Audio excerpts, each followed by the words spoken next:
Welcome बच्चों, हम solve कर रहे हैं अभ्यास कार्य पुस्तिका कृषि विज्ञान कक्षा 6 पाठ 11 प्राकृतिक आपदाएं।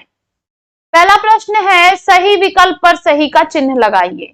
अब इसमें कौन सा सही है बच्चों? इन चारों में सही है। लू गर्मी में पश्चिम से चलने वाली गर्म हवा है। फिर नेक्स्ट में हमारा सही है बर्फ का आयतन जल से अधिक होता है। नेक्स्ट, कुछ उपाय करके फसलों को पाला से बचाया जा सकता है। हमारा यहाँ पे ऑप्शन स सही है बच्चों। नेक्स्ट हमारा जो है ऑप्शन द, ओला से फसलों को सामान्यतः बचाया नहीं जा सकता है, ये सही है। फिर कह रहा है निम्न में से कौन सा विकल्प गलत है? तो आप ध्यान देंगे यहाँ पे कि लू से पेड़ पौधों की पत्तियां सूख जाती है, ये सही है। लू अप्रैल मई जून में चलती है, बिल्कुल सही है।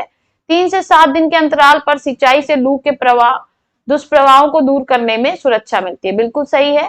इसमें गलत जो है वो है लू गर्मी में पश्चिम से चलने वाली ठंडी हवा, ये गलत है बच्चों। नेक्स्ट देखिए, कह रहा है कि पाला से बचने हेतु खेत की सिंचाई करनी चाहिए, बिल्कुल सही है। पाला अवरोधी जातियों की बुआई करके फसलों को बचाया जा सकता है, ये भी सही है। पलवार के प्रयोग से पाले की क्षति से को कम किया जा सकता है, ये भी सही है। इसमें गलत कौन है? धान तथा गन्ने में पाले का प्रकोप बहुत होता है, यही गलत है बच्चों।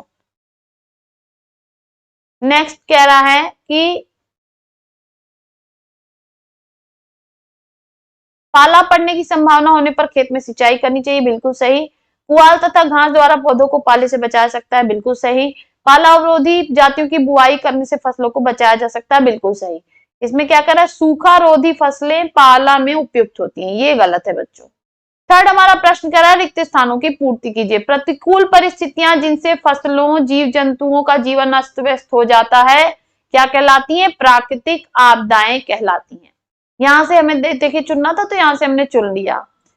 गर्मी के मौसम में पश्चिम दिशा से तेज चलने वाली गर्म हवा को क्या कहते हैं? तो इसको हम कहते हैं लू।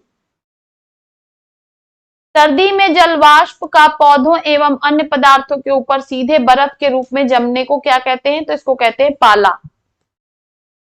जलवाष्प पहले जल कण के रूप में बदलता है, फिर जल कण ठोस बर्फ के रूप में बदलकर जमीन पर गिरता है। इन ठोस बर्फ के कणों को जमीन पर गिरने को क्या कहते हैं? तो इसको हम कहते हैं ओलावृष्टि।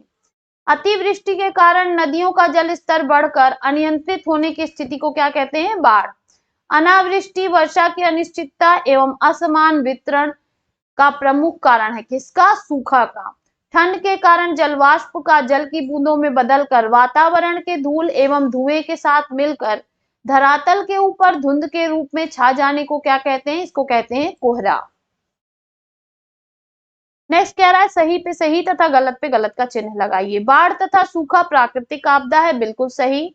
लू सामान्यतः अक्टूबर तथा नवंबर में चलती है, गलत। ओलों से फसल को बचाने के लिए सामान्यतः कोई उपाय नहीं है, सही।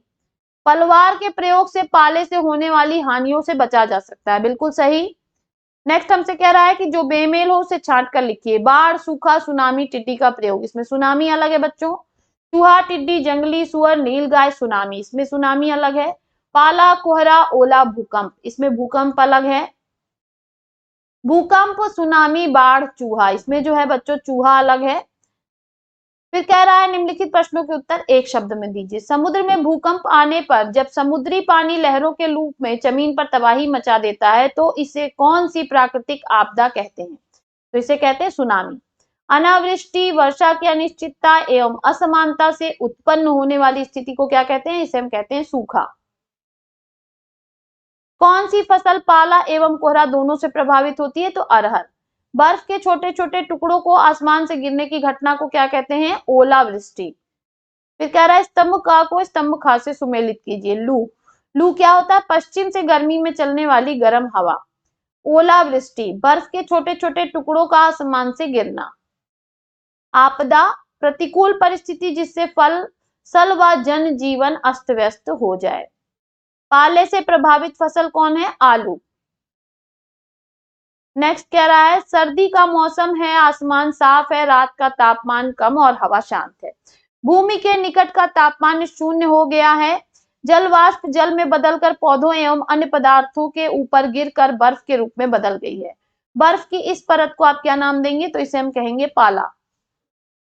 नेक्स्ट कह रहा है जनवरी के महीने में जब आप सुबह 6 बजे के समय आप घर से बाहर सड़क से कहीं दूर जा रहे हैं, आप देखते हैं कि धरातल के ऊपर धुंध छाई हुई है और रास्ते में देखने में परेशानी हो रही है। इस धुंध को आप क्या नाम देंगे? तो इसे हम कहेंगे बच्चों कोहरा।